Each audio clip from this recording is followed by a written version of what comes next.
La loi 1, livre I, séance 4, 22 janvier 1981. Ra, je suis Ra. Je vous salue dans l'amour et la lumière du Créateur infini. Je communique avec vous maintenant. Interlocuteur, quand nous avons terminé la séance dernière, j'ai posé une question qui demandait une réponse trop longue. Elle concernait la forme de la pyramide, sa relation avec l'initiation. Est-ce le moment approprié pour poser cette question? Ra, je suis Ra. Oui. Ceci est un temps/espace approprié pour poser cette question. Interlocuteur, est-ce que la forme de la pyramide a un effet sur l'initiation? Ra, je suis Ra. Lorsque nous avons commencé la question à la dernière séance, vous avez déjà enregistré dans votre complexe mémoriel individuel le premier usage de la forme, qui est trait à l'initiation du complexe corps. L'initiation de l'esprit était un type d'initiation mis au point plus méticuleusement en ce qui concerne les degrés de temps/espace dans lesquels se trouvait l'entité à initier. Si vous vous figurez avec moi le flanc de cette forme pyramidale et imaginez mentalement ce triangle divisé en 4 triangles égaux,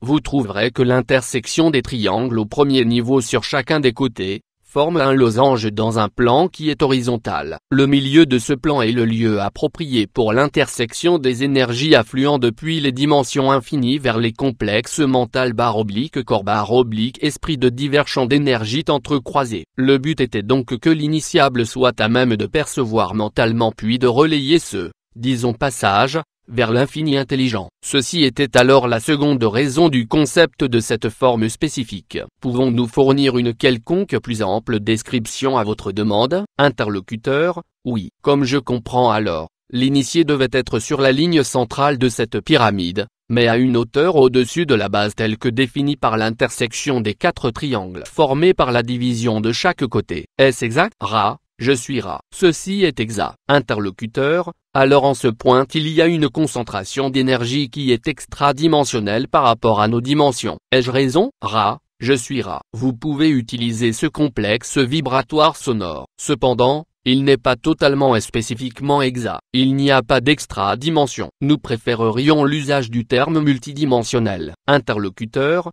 est-ce que la taille de la pyramide joue un rôle dans l'efficacité de l'initiation? Ra, je suis Ra. Chaque taille de pyramide a son propre degré de captage de l'infini intelligent. Dès lors, une petite pyramide pouvant être placée sous un corps ou au-dessus d'un corps aura des effets spécifiques et variés selon la position du corps par rapport au point d'entrée de l'infini intelligent. Pour une initiation, la taille doit être grande assez que pour créer l'impression d'une taille élevée de sorte que le point d'entrée de l'infini intelligent multidimensionnel puisse complètement imprégner et remplir le canal, le corps entier pouvant reposer dans cette zone de concentration. De surcroît, il était nécessaire que, dans un but de guérison, tant le canal que celui/que celle à guérir puisse reposer en ce point de focalisation. Interlocuteur, est-ce que la grande pyramide de Gizeh est encore utilisable de cette façon, ou bien est-elle plus opérationnelle? Ra, je suis Ra. Celle-là, comme bien d'autres structures pyramidales, est comme un piano désaccordé. Elle peut, comme cet instrument l'exprimerait, jouer l'air, mais, oh, bien piètrement. La dissonance désharmonise la sensibilité. Seul un fantôme de flux subsiste, à cause du déplacement des points d'influx, ce qui à son tour est dû au déplacement du champ magnétique de votre planète, dû aussi au complexe vibratoire discordant de ceux qui ont utilisé ce lieu d'initiation et de guérison dans des intentions moins compatissantes. Interlocuteur, serait-il possible de construire une pyramide et de l'aligner convenablement et de l'utiliser de nos jours, à partir des matériaux qui nous sont disponibles? Ra, je suis Ra. Il vous est tout à fait possible de construire une structure pyramidale. Le matériau utilisé n'est pas crucial, seulement les rapports des complexes temps/espace. Cependant, l'usage de la structure pour l'initiation et la guérison dépend complètement des disciplines intérieures des canaux qui s'essaient à ce genre de travail. Interlocuteur, ma question serait dès lors, est-ce qu'il y a actuellement sur la planète des gens incarnés qui posséderaient les disciplines intérieures pour,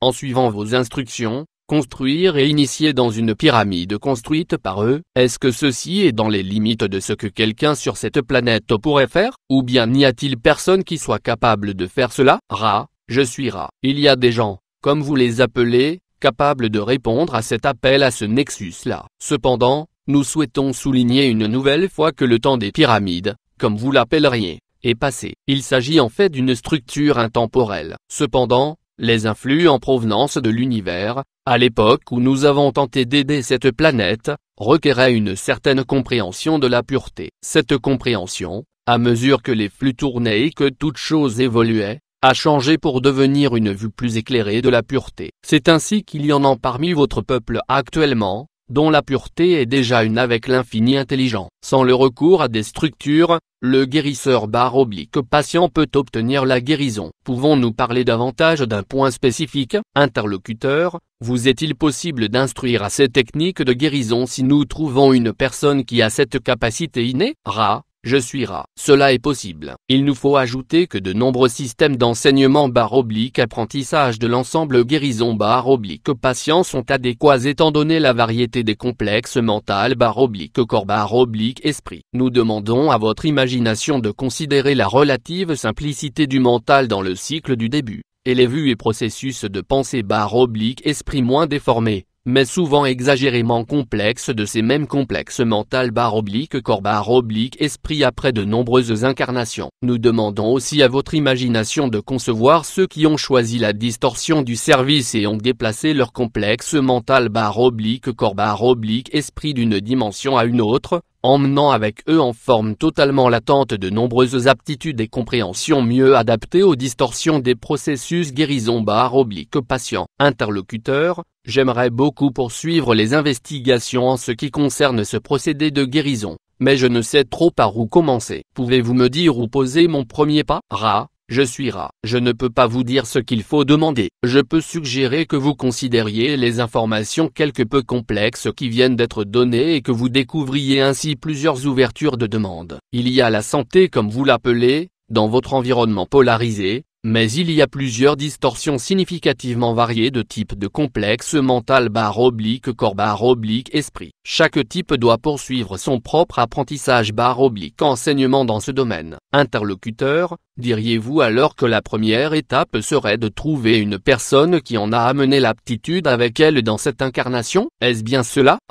Je suis C'est bien cela. Interlocuteur, lorsque j'aurai sélectionné une personne pour accomplir la guérison, il serait utile de recevoir des instructions de votre part. Cela est-il possible? Je suis Ceci est possible au vu des distorsions des complexes vibratoires sonores. Interlocuteur, je suppose donc, alors, que la personne sélectionnée serait un individu très en harmonie avec la loi 1. Même si elle ne le comprend pas intellectuellement, elle devrait vivre selon la loi 1. Je suis Ceci est à la fois exact et inexact. Le premier cas, cela étant l'exactitude, s'appliquerait à quelqu'un de semblable à l'interlocuteur lui-même, qui a une interprétation orientée vers la guérison, comme vous l'appelez. L'inexactitude qui sera observée, c'est la guérison de ceux dont les activités, dans votre illusion d'espace / temps, ne reflètent pas la loi 1 mais dont l'habileté à trouver son chemin vers l'infini intelligent, indépendamment du plan d'existence à partir duquel cette distorsion se trouve. Interlocuteur, je suis quelque peu désemparé. Je vous comprends partiellement, mais je ne suis pas certain de vous comprendre complètement. Pourriez-vous reformuler cela d'une autre façon? Je suis Je peux reformuler cela de nombreuses façons, étant donné la connaissance par cet instrument de vos complexes vibratoires sonores. Je vais m'efforcer d'obtenir une distorsion plus courte cette fois. Il y en a de deux sortes qui peuvent guérir. Ceux qui comme vous-même ont la distorsion innée orientée vers le don de connaissance de la loi 1, qui peuvent guérir mais ne le font pas, et ceux qui, ayant les mêmes connaissances mais ne témoignant d'aucune distorsion significative envers la loi 1 en mental, corps ou esprit, ont néanmoins ouvert un canal à cette même capacité. L'important étant qu'il y en a qui, sans formation appropriée, dirons-nous guérissent cependant. Un autre point intéressant à noter est que ceux dont la vie n'égale pas leur travail peuvent trouver quelque peu difficile d'absorber l'énergie de l'infini intelligent et se déforment d'une manière telle qu'ils provoquent des dissonances en eux-mêmes et chez autrui, et trouvent peut-être même nécessaire de mettre fin à leurs activités de guérison. C'est pourquoi, ceux du premier type, ceux qui cherchent à servir et sont désireux d'être formés en pensée, parole et action, sont ceux qui seront à même de confortablement préserver la distorsion orientée vers le service dans le domaine de la guérison. Interlocuteur, est-ce qu'il vous serait possible alors de nous former à la conscience de guérison? Je suis Cela est possible. Interlocuteur, voulez-vous nous former? je suis rat. Nous le voulons. Interlocuteur, je ne sais pas du tout combien de temps cela pourrait prendre. Vous est-il possible de donner un synopsis du programme de formation requis? Je ne sais pas quelle question poser à cet égard. Rat, je suis rat. Nous considérons votre demande d'information car, comme vous l'avez noté, il y a un nombre important de complexes vibratoires sonores qui peuvent être utilisés en chaîne pour former le guérisseur. Le synopsis est une demande bien appropriée pour comprendre ce qui est impliqué. En premier lieu, le mental doit être connu de lui-même. Ceci est peut-être la partie la plus ardue du travail de guérison. Quand le mental se connaît lui-même, alors l'aspect le plus important de la guérison apparaît. La conscience est le microcosme de la loi 1. La deuxième partie a trait aux disciplines des complexes corps. Dans les influx qui atteignent votre planète en ce moment, ces entendements et disciplines concernent l'équilibre entre amour et sagesse dans l'utilisation du corps dans ses fonctions naturelles. Le troisième domaine est le spirituel. Et dans ce domaine, les deux premières disciplines sont reliées au travers de l'établissement du contact avec l'infini intelligent. Interlocuteur, je crois que j'ai une petite idée de l'accomplissement de la première étape. Pouvez-vous élaborer un peu sur les deux autres étapes, avec lesquelles je ne suis pas du tout familiarisé? Rat, je suis rat. Imaginez le corps. Imaginez les aspects les plus denses du corps. Progressez de là vers la connaissance la plus fine des chemins d'énergie qui circulent et font que le corps est dynamisé. Comprenez que toutes les fonctions naturelles du corps ont tous les aspects, du dense au fin, et peuvent être transmuées en ce que vous pouvez appeler du sacramentel. Ceci est une brève investigation du deuxième domaine. Pour parler du troisième, imaginez, si vous voulez, la fonction de l'aimant. L'aimant a deux pôles, un en haut, l'autre en bas. La fonction de l'esprit est d'intégrer l'aspiration vers le haut de l'énergie du mental corps esprit avec la descente et l'influx de l'intelligence infinie. Ceci est une brève explication du troisième domaine. Interlocuteur, alors est-ce que ce programme impliquerait des choses spécifiques à faire, des instructions et exercices spécifiques? Rat, je suis rat. Nous ne sommes pas incarnés parmi vos peuples actuellement, donc nous pouvons guider et tenter de spécifier, mais nous ne pouvons pas, par exemple, montrer. Ceci est un handicap. Cependant, il peut y avoir en effet des exercices assez spécifiques pour le mental, le corps et l'esprit au cours du processus d'enseignement/apprentissage que nous offrons. Il doit être répété une fois encore que la guérison n'est qu'une distorsion de la loi 1. Pour arriver à une compréhension non altérée de cette loi, il n'est pas nécessaire de guérir ni de se livrer à aucune manifestation, mais il faut seulement exercer la discipline de la compréhension. Nous voudrions demander qu'une ou deux questions terminent cette séance. Interlocuteur, mon objectif est essentiellement d'en découvrir davantage sur la loi 1, et il serait très utile de découvrir les techniques de guérison. Je suis conscient de votre problème par rapport au libre arbitre. Pouvez-vous me citer la loi 1 et les lois de la guérison? Rat, je suis rat. La loi 1,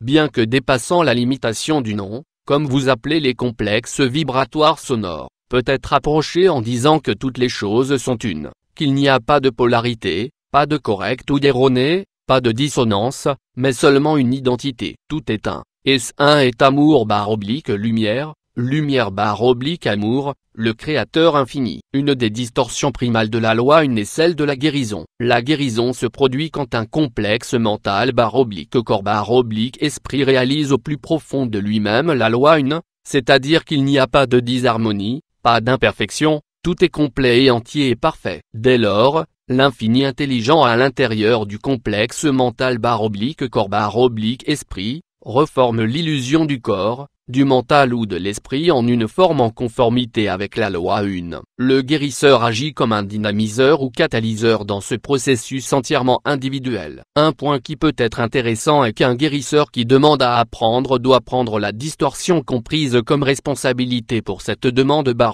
ce don reçu. Ceci est un honneur et devoir qui doit être soigneusement considéré dans le libre arbitre avant d'en faire la demande. Interlocuteur, je suppose que nous devrions poursuivre demain. Rat, je suis rat. Votre supposition est correcte à moins que vous ne sentiez qu'une certaine question est nécessaire. Cet instrument est alimenté d'approximativement cette longueur de travail. Interlocuteur, j'ai encore une brève question. Est-ce que cet instrument est capable de supporter 2 de ces séances par jour? Ou bien devrions-nous nous contenter d'une seule? Rat, je suis rat. Cet instrument est capable de 2 séances par jour. Cependant, Elle doit être encouragée à garder fort son complexe corporel en ingérant une quantité de vos aliments qui excède l'ingestion normale de vos aliments par cet instrument, ceci étant dû aux matériaux physiques que nous utilisons pour parler. En outre, les activités de cet instrument doivent être surveillées pour prévenir toute hyperactivité, car cette activité est équivalente à une épuisante journée de travail sur le plan physique.